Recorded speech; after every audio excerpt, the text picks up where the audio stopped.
This episode of Between Two Psychs is proudly sponsored by Sanctuary Personnel. As a specialist recruitment partner across psychology services, education, social care, and healthcare, Sanctuary is dedicated to connecting talented professionals with organizations that truly value expertise. They take a consultative approach, meaning they understand the sectors they serve across the UK. If you're looking to strengthen your team or elevate your own career, visit sanctuarypersonnel.com.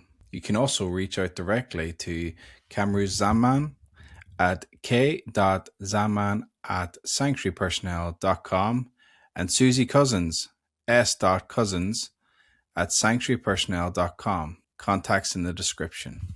Thank you and enjoy the episode.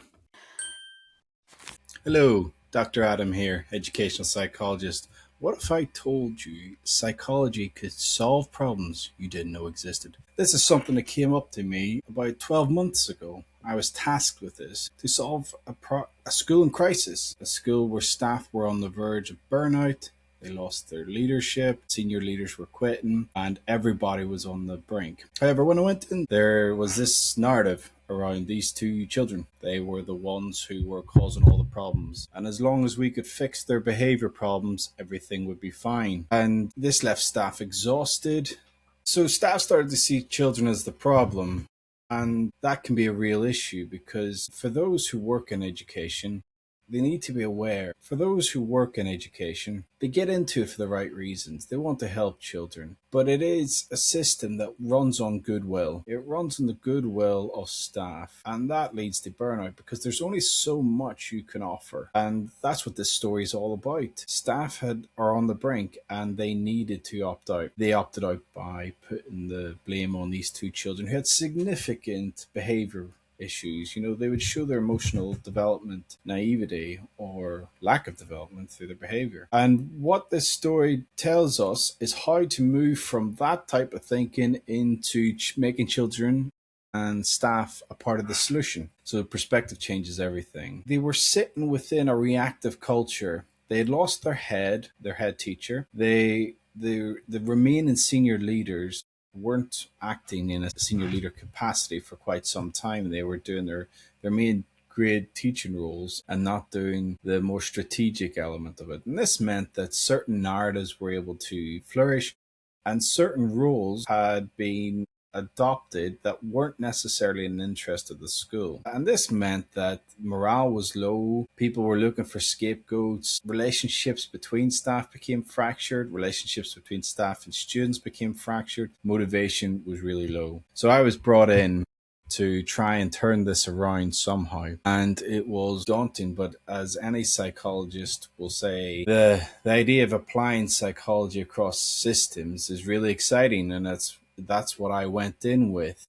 And as the staff started to explain to me what was going on, and I listened to them, and the problems were very real. We had people who were visibly stressed. The number of times I walked through the corridors and people would be hiding in corners crying, or after a minute of conversation with me, they would break down into tears. And if you don't work in education, that's something that's hard to relate to. You might think, just pull yourself together and get through with it. But it's every day. And those who have children listening to this might be able to relate. Like, when your own child can push your buttons. Now imagine that on a larger scale.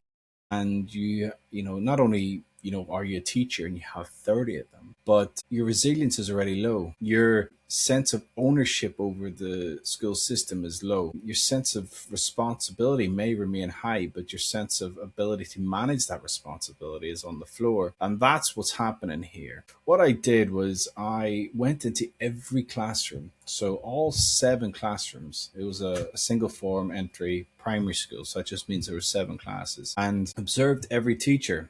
And what this allowed me to do was to gather an understanding of the culture and the attitudes on an individual level, but then collectively bring them together.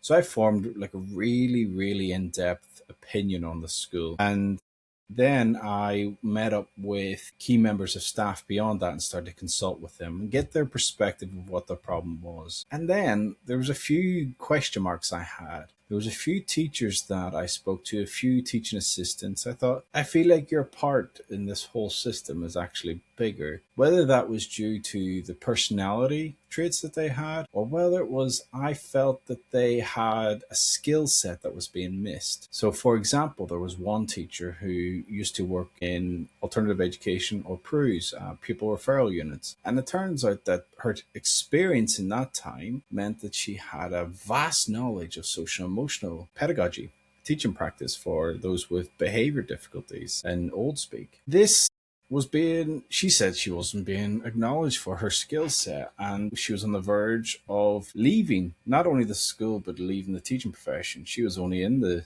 job a few years, and one of the recommendations I made was that her skill set needed to not only be valued and recognized but utilized. And thankfully the new head ended up putting her in a senior leadership role. The current leadership were asking, I don't know how to deal with this current crisis, but when things settle down, I want to be using my skill set as a veteran teacher, someone who's been in the job over 10 years, to support those coming through. But I'm not given the time to do it. So then, lo and behold, that becomes my second recommendation.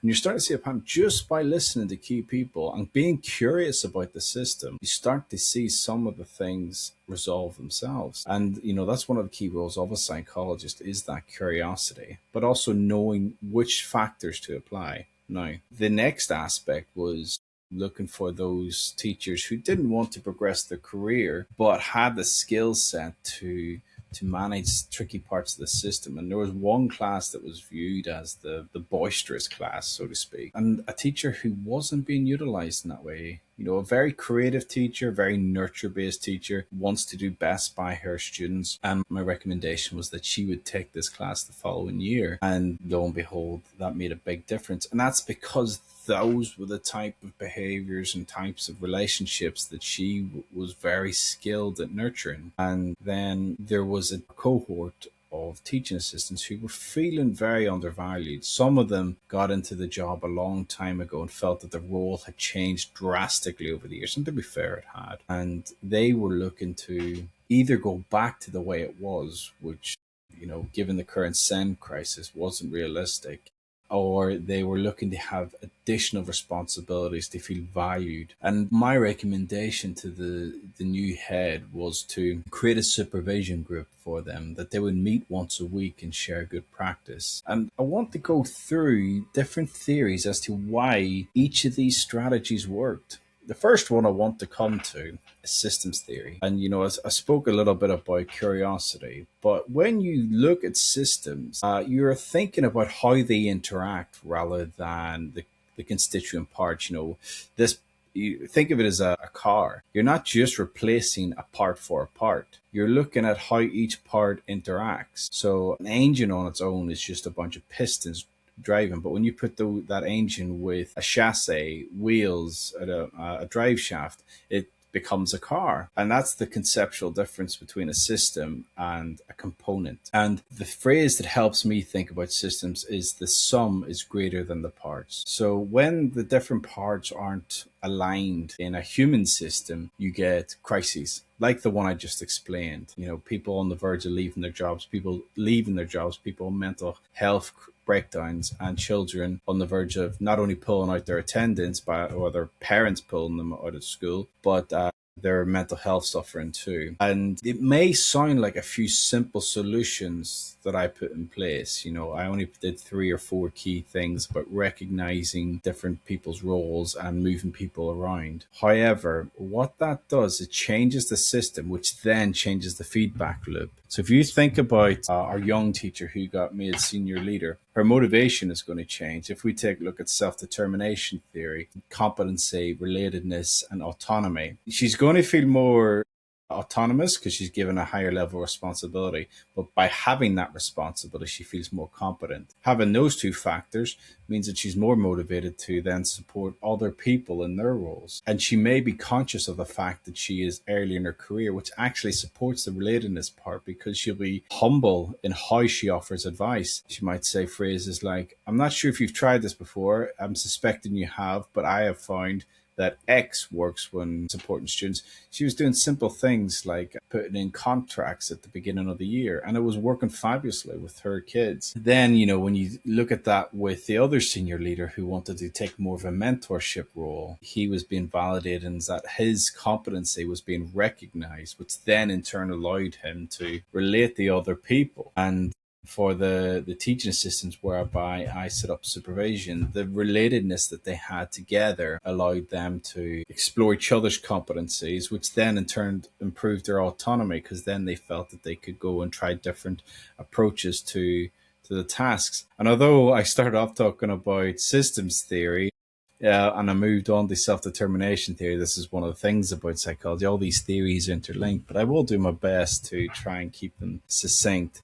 But the feedback loops within the systems then start to change, and the children then benefit from that, because once you have adults who are motivated, adults who feel validated by the system they operate within, then they become problem solvers. And this moves us on to the next theory, which is attachment theory. Motivated adults who are able to relate to each other then have the capacity to relate to children. By giving the adults that security, they then have the mental capacity or the cognitive ability to support children to regulate their emotions. And by helping those children regulate their emotions, it creates stability. It creates stability by reducing stress, and it allows connections to start to form. Children are able to form connections with each other when they feel connected with the adults. So this is why I always talk about in this podcast about relationships first. It's absolutely vital. Second to feeling competent and relating to each other is this idea of identity. And it's almost like this woolly form of understanding the world. My identity as a man, my identity as a father. They're context driven in many occasions, but there's identity that's core to us. For example, one of my identities that's core to me is being a psychologist. It infiltrates every aspect of my thinking. And so every person is going to have a different identity that's core to them. And for many people, it is about how they experience life together. And we call this shared experiences. And this all comes under the umbrella of social identity theory. And when you experience something with someone else, in this case, it was group supervision, they were experiencing the life within the school together. They were then talking about that life together and exploring it together. They then are able to relate more to one another, and their identities become closer aligned. So they feel a part of a group, essentially. The teaching assistant group within this school, you could wrap it up with. And when you feel a part of a group, you feel confident to then impose your own agency. So we think identity comes from, what are your interests, which does play a role, but your identity actually comes from forming it within a group and then applying it either within that group or reaching out of that group. So an example would be one of my earlier identities was as I was a very keen rugby player. So I would have been very keen on people seeing me as a rugby player. And I would talk about being a rugby player to people who were not rugby players. And that gives my sense of reinforcing my group identity, but exerting my autonomy in an individual way, which then allows me to explore different ways of expressing that identity with different groups or different out-group people. And that's what's happening here. You get the security to then express yourself in different ways, which allows you to then relate with other people. And in this case, it was TAs relating to children. By being able to communicate in a non-stressed way with these children, they build relationships, which then helps them regulate themselves better. The children regulate themselves better, and this allows them to engage in learning in a more effective way, all coming back to this sense of stability. I want you to remember that behavior rarely exists in isolation. If you want to change behavior, start by understanding the system that's producing it. Thanks for sitting. For those who have listened to the podcast before, you will know that relationships is key to everything within my approach to psychology and my approach to education. Psychology isn't something I just study, it's something I live. It's something Mike and I live. And I'm very passionate about marrying psychology up with pedagogy. And this is one of the ways that I did it, by working within a school system and applying psychology down to the granular level. I've given you very much a whistle stop tour of what was actually quite a comprehensive piece of work. But psychology and relationships infiltrate our lives every day. I want you, as the listener, to have a think about the impact and results of this example I've given.